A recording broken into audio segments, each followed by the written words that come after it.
généreux avec tout le monde. À 8h et quelques, le monsieur rappelle pour dire « Ah, moi j'ai tué ta grande sœur ». Il y a deux mobiles qui pourraient expliquer cet acte criminel, hein. Soit passionnel, peut-être une crise de jalousie.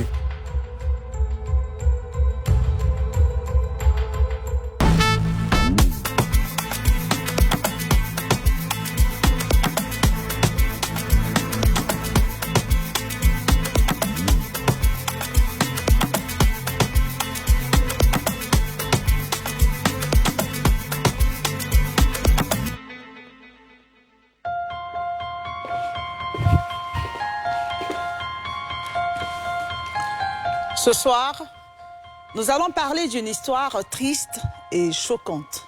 Une histoire d'amour qui a peut-être viré au drame. La ville commerciale de Isianois, au sud de la Côte d'Ivoire, a été choquée par la découverte du corps sans vie de Golé Louglouya Jocelyne, une jeune commerçante ambitieuse que les riverains avaient surnommée Mariam. Elle a été atrocement tuée à son domicile. Parents, amis, riverains sont encore sous le choc de cette disparition brusque et brutale. Qu'est-il arrivé à Golé Louglouya Jocelyne, alias Mariam? La question est sur toutes les lèvres. L'auteur de ce crime crapuleux n'est rien d'autre que le petit ami de cette dernière avec qui est filé le parfait amour. Que lui reprochait-il? Focus Faits divers revient sur cette histoire sépulcrale qui a défrayé la chronique.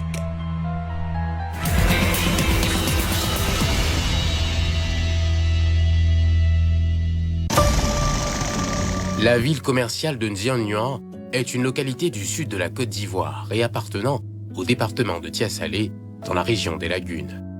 Cette agglomération de près de 25 000 habitants est à cheval entre Abidjan et Yamoussoukro. L'activité économique est très florissante dans cette région qui attire de nombreux commerçants. C'est donc dans cette ville essentiellement animée par les commerces, où transitent des commerçants de tout genre, que la jeune dame Golé Louglouya Jocelyne, dite Mariam, âgée d'une trentaine d'années, s'est installée en 2016 pour mener ses activités. Excellente, courageuse et généreuse commerçante, Mariam était capable de sillonner tous les villages aux alentours en vue d'écouler sa marchandise. Tout allait bien et ses activités se déroulaient comme elle l'espérait. Ses activités, c'est elle prend les habits en gros, chaussures, elle vient, elle se promène, elle va dans les petits villages pour vendre. Il faut la mesure, elle encaisse, c'est comme ça, quand ça finit, elle va à Abidjan aller chercher ses affaires. Elle est installée depuis plus de 7 ans environ dans cette cour. Serviable, à l'écoute de ses proches, elle était prompte à prodiguer des conseils et privilégier une bonne ambiance familiale. Elle m'a pris comme sa soeur, sa petite soeur. Avec nous sommes les voisines. Quand il y a des trucs, elle me donne les conseils, puis ça va. Depuis qu'elle est rentrée dans la cour, elle était généreux avec tout le monde. Moi-même, protecteur de cour, c'était l'amusement qui était entre nous. Je partais me confier à elle, elle venait régler les petits discours qui étaient entre moi et ma femme. Elle était juste tout pour moi, tout pour moi. C'est dans cette belle ambiance que Mariam rencontre l'amour. Un compagnon, un jeune homme de 26 ans qui lui rendait visite de temps en temps. Le bonheur de la jeune femme, commerçante, est à son comble. Elle coule le parfait amour avec son amoureux, très peu connu de son entourage. Le monsieur, ça fait plus de 3 fois qu'il vient. Mais le jour où il est venu, moi, je n'ai pas eu le temps pour que moi et elle puisse causer. Le lendemain, il a dit que c'est mon ami. Quand il passe, je le vois, il est assis devant la porte. Bonjour tonton, bonsoir tonton. À part ça, c'est fini. Donc la dame était avec le monsieur. Il nous présentait comme c'était son gars. Le compagnon de Mariam répond aux initiales AF. Il est né en 1997 à Ourou, au Mali. À la fois commerçant et veilleur de nuit, il réside à Adjamé, un quartier d'Abidjan, la capitale économique de la Côte d'Ivoire. Mariam vit un conte de fées. Elle semble heureuse avec son petit ami, qui est à ses petits soins. Lorsqu'elle se rend à Adjamé pour effectuer ses achats, son bien-aimé, AF, se charge de transporter ses bagages jusqu'à la gare de Nzian-Nuan. Elle prenait bien entendu soin de payer le montant de la course. C'est le parfait amour, et sans oublier l'excellente collaboration dans leurs activités. Mais cela ne sera pas de longue durée. les riverains de la petite ville de Nzian-Nyuan sont secoués par une affaire sombre. Contre toute attente, la nuit du dimanche 12 mars au lundi 13 mars, la petite localité connaît l'horreur. Le corps sans vie de la jeune commerçante a été découvert le lundi 13 mars 2023, aux environs de 8h40 à son domicile au quartier Kwasi Ndrenkrokro de Nzian-Nyuan par le voisinage. La victime avait été égorgée. Elle gisait dans une mare de sang. La nouvelle se diffuse comme une traînée de poudre. La psychose s'installe dans la ville. L'horreur est indescriptible. En tant que responsable de commerçant, quand on a appris cette nouvelle, d'abord vraiment on était tous choqués. Dans la cour, vraiment tout le monde a été surpris, tout le monde a été choqué. Même moi-même, ma femme, même, dès qu'elle a appris, même, elle a piqué crise. Mais que s'est-il passé la veille? Qui en voulait à Mariam au point de la tuer de façon atroce? La question est sur toutes les lèvres. Et ses voisins se souviennent pourtant que la veille, tout allait bien. À la veille de sa mort, j'étais au travail. Donc on a laissé l'enfant avec elle. Donc ce jour-là, on était là-bas à 23h, presque minuit même. Donc on est rentré, on l'a vu, et puis les photos. Même son gamin était assis auprès d'elle. Donc les deux causaient. La veille de sa mort, mon fils il a passé la journée même avec elle. Quand je suis rentrée, c'était mon mari. Là, elle a dit, ah, il avait couché ton petit dedans là-bas. Et c'est comme ça que je suis partie dedans. Quand je suis ressortie, ah, ma grande soeur, c'est qu'on a demain. Elle dit d'accord, ma petite soeur. Ce jour-là, les deux ont vécu vraiment de façon paisible. Hein. Madame a préparé, ils ont mangé, ils ont partagé le repas avec les voisins jusque tard dans la nuit. Donc vraiment rien, absolument rien ne pouvait laisser croire qu'il y aurait eu une bagarre entre les deux pour que cette bagarre puisse dégénérer. Mais les voisins et proches ne sont pas au bout des surprises désagréables. Ils étaient loin de s'imaginer l'auteur de cet acte ignoble et répugnant. À 5 ans, je suis partie direct au magasin. C'est ça, mon téléphone sonne. Quand il dit allô, il dit oui. Qu'est-ce que ta grande soeur a fait? Je fais. Oui, bon, qu'est-ce que tu as fait? Vous avez fait le discours, puis il a coupé. Il voit encore dans quelques temps, il me rappelle. Il répète la même chose, il coupe. À 8h et quelques, le monsieur rappelle pour dire, ah, moi j'ai tué ta grande soeur. Ma femme me dit, ah, tu l'as tué en coma. Tu l'as tué en coma. Le monsieur a raccroché. Donc quand il a raccroché, moi et ma femme, on a pris la route pour venir voir à la maison ce qui est là en vérité. C'est vers les 10h, on m'a appelé que le monsieur qui était là, il a tué sa camarade. Donc tellement je ne croyais pas, j'ai pris ma route, je suis arrivé et j'ai croisé déjà, moi avec les gendarmes, on s'est croisé dans la cour ici.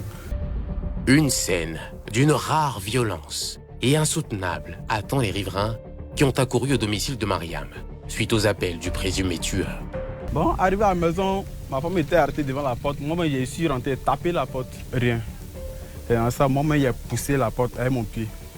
Donc, dès que j'ai poussé la porte, voilà la dame qui est allongée sur son matelas, on dirait comme si quelqu'un qui dormait. Toute la chambre est remplie de sang. Ma femme m'a demandé, ah, qu'est-ce qu'il a dit? Ah, ce que le monsieur disait, c'est la vérité. Il a dit, ah, il tué la femme. Bon, c'est à ça, nous, on est sortis de la maison directement. On a déclaré ça à la gendarmerie. Les voisins de Mariam ne savent pas quoi penser. À F, son compagnon semblait être un homme bien et la jeune fille coulait le parfait amour. Comment a-t-il réussi à dissimuler son comportement violent et criminel pendant tout ce temps? Bon, le monsieur en question, bon, quand il venait à chaque fois avec sa camarade, bon, il n'y avait pas de problème. C'est quand on a appris qu'il a assassiné la dame, c'est là vraiment on a su que vraiment bon, ses caractères. Sinon. Qu'est-ce qui a donc déclenché cet acharnement diabolique sur la jeune commerçante? Quel pourrait être le mobile du crime? Chacun y va de son commentaire.